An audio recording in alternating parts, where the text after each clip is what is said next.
बिहार में कि हमनी से जदी केहू करेला घमंड उड़ी जाला महमंड घर पड़ेला बिहार में कि रंगदारी शुरुआत कइने 17 में प्रशासन परेशान बाटे।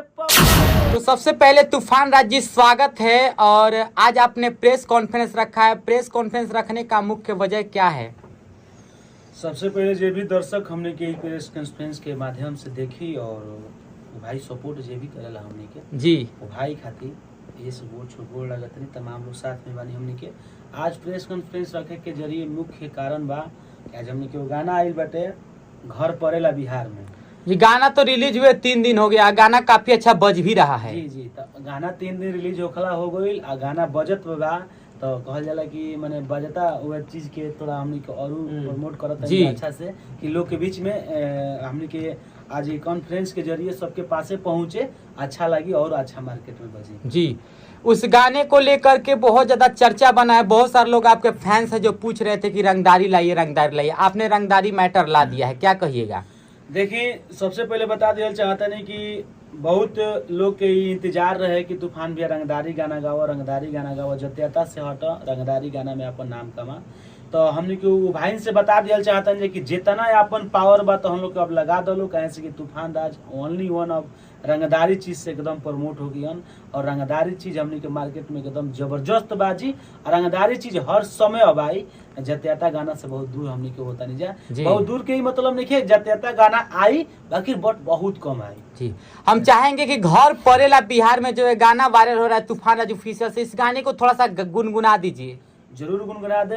सबसे पहले बता दिया चाहते हैं कि गाना हमने के 3रा दिन हो गल गाना कइला, अभी तक इंस्टा पर रील भी अच्छा खासा बन रहा बा, वो सब रील बनाई और तूफान राज ऑफिशियल पर जब यूट्यूब चैनल बाटे वो चैनल पर रिलीज भइल बा गाना घर पड़ेला बिहार में हमार गाना बाटे। और प्रियंका भास्कर जी जे हमने के शुरुआती तौर पे हमने के अच्छा काम लड़की करत रहे और बहन बहुत अच्छा गईबो करेले और प्रियंका भास्कर जेके नाम बाटे और राहुल रोशन सब सुनल ही बानी। पहले हमार गाना बहुत साला लहर बा पासवाने के लहर बा, एक बार बॉबी पासवान जी से मिल, तमाम गाना के राइटर रह चुकल बाने बट अब बहुत अच्छा काम करते रहे मेजू डायरेक्टर के। तो मेजू डायरेक्टर बाने तो मेजू कुंकर कइल बाटे राहुल रोशन जी के गीत के लिखले बानी जो कि बान्हा जन दल के सबसे बड़ा हमारा जीवन के सबसे बड़ा उपहार गाना बाटे बान्हा जन दल।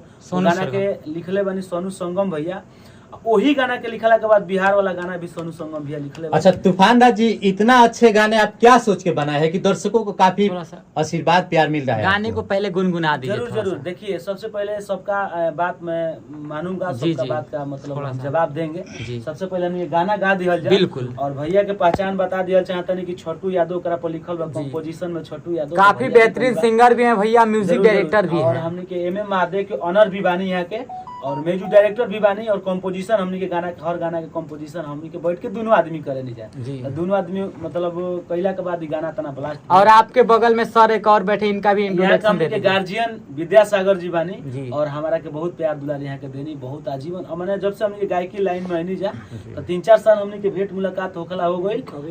कवि जी बानी यहाँ के विद्यासागर जी और बहुत अच्छा गीत लिखे नहीं, बहुत मतलब वो घड़ी हमनी के जमाना में बहुत बड़ा कलाकार के हैं सब गाना गौले बनी, बहुत अच्छा लगेला। और बता दिया चाहता नहीं कि गाना सुना दिया जी सबके गाना के लाइन बाटे हमारे और प्रियंका भास्कर जी के और बहुत ही अच्छा गाना बाटे। गाना के लाइन बा कि रंगदारी करेला खुले आमे बाबू, कि रंगदारी करेला खुले आमे बाबू, रोजे मर्डर करेला सरे आमे बाबू, कि रंगदारी करेला खुले आमे बाबू, रोजे मर्डर करेला सरे आमे बाबू, कि पुलिस थाना कुछ न करे पूछे हथियार में। तो लड़का का लाइन बा अरे कि हमनी से जदी केहू करेला घमंड उड़ी जाला महमंड घर पड़ेला बिहार में, कि हमनी से जदी केहू करेला घमंड उड़ी जाला महमंड घर पड़ेला बिहार में। अच्छा, इस गाने को बनाने का मकसद है कि बिहार के लड़के जो होते हैं दबंग होते हैं और दबंग टाइप के उस तरीके से कुछ दर्शाया गया है क्या कि घर पड़ता है बिहार में? मेन मुद्दा बा कि हम एक बार पटना जात रहनी जी, और अदर स्टेट से लोग रहे जे भी रहे ट्रेन में रहे, और हम ट्रेन के बगल में खड़ा, मैंने ट्रेन में खड़ा रहनी जैसे कि ना होकेला मतलब दरवाजा के पास में खड़ा रह जाला, तो हम दरवाजा के पास में खड़ा रहनी, मोबाइल चलावत रहनी, तो एक आदमी पूछलस कि आपके कहाँ उतरे के बा, तू बतौले कि हमरा जाके आरा उतरे के बाटे, तो ऊ पूछले कि राउर घर कहाँ पड़ेला, तो ऊ कहले कि हमार घर पड़ेला दूसरा जगह, मतलब अपन जगह का नाम बतौले, उनकर आरा आवे के रहे। बाकी ऊ जब पूछलन आदमी कि रौरा कहाँ उतरे के बाटे, तू कहले कि हमरा मुजफ्फरपुर जाए के बा, हमारा हाजीपुर की मुजफ्फरपुर एतर नाम बतौले जाए के बा। बार बार टॉर्चर कैले बात कि भाई हम गांव के नाम उ जगह के नाम नहीं जानत, तब बार बार उ कहला के बाद का कहलन, उ जो पूछे वाला इंसान बड़ उनकर जवाब दिलन कि महाराज रौरा का बार बार पूछत नहीं, हमार घर पड़ेला बिहार में। लड़का तो जवाब आपने उस पे गाना बना दिए कि घर पड़ेला, वैसे हम सुनत रहनी, तो लड़का कहलस कि रौरा हाजीपुर के नाम नहीं जानत, हाजीपुर मुजफ्फरपुर पटना वैशाली के नाम नहीं जानत, एगो बात बता दियल चाहता नहीं कि हमार घर पड़ेला बिहार में। तो वैसे हमें गाना के सोचनी कि घर पड़ेला बिहार में बड़ा अच्छा चीज बाटे, एकरा के गावल जाओ हमनी के, तब तक के गाना के हमनी के सोच आइल और गाना गई नहीं जा।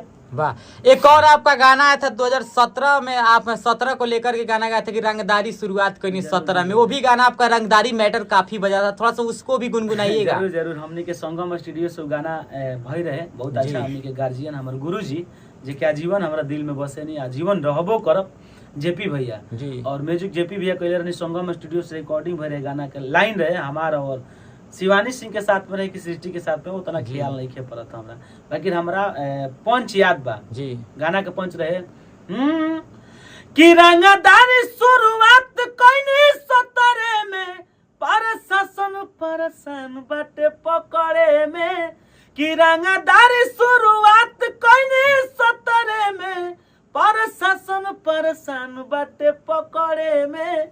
बहुत अच्छा गाना। तूफान राज जी, उस गाने का लाइन कुछ इस तरीके से था कि सुनय बाबू तोहार गुंडा में नाम बाटे, तोहके पकड़े खातिर रखल इनाम बा। गाना काफी इंस्टाग्राम पे हमेशा अभी भी ट्रेंड करता है। हमारा उतना याद नहीं है। अच्छा तूफान राज जी, आपका एक और गाना है, काफी बेहतरीन गाना है, भाई भाई से प्यार, कहीं ना कहीं दिल को छू लेता है गाना। देखिए, अगर जिक्र करब तो हम हर गाना एगो अलग तरीका से गावे नहीं, और हर गाना के कुछ हमार रहस्य कुछ अलग रहेला।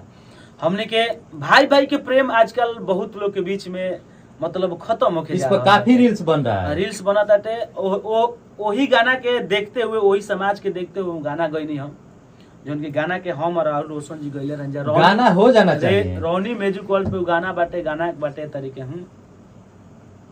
अरे कि तू ही बाड़ा जिए के आधारवा, कि तू ही बाड़ा जिए के आधारवा हो, कि कम जानी करी हो दुलारावा हो। लइका भाई कहता राहुल रोशन गईले रहले गाने के, अरे कि तू ही बाड़ा जिए के आधारवा हो, कम जानी करी हो दुलारावा हो। तो लइका कहले रहे कि सुनो दुनिया जहान बसेला, कि सुनो दुनिया जहान बसेला, कि देहिया हमार एह देह के तू ससवा, भाई मोर तोरे में परान बसेला, कि देहिया हमार एह देह के तू ससवा, भाई मोर तोरे में परान बसेला। तूफान राज जी काफी है बेहतरीन गाना है। अच्छा, और हमने के खइले पियले नहीं की जा, गाना बहुत स्केल के ऊपर। चलिए तूफान राज जी, जाते जाते दिल से धन्यवाद। एक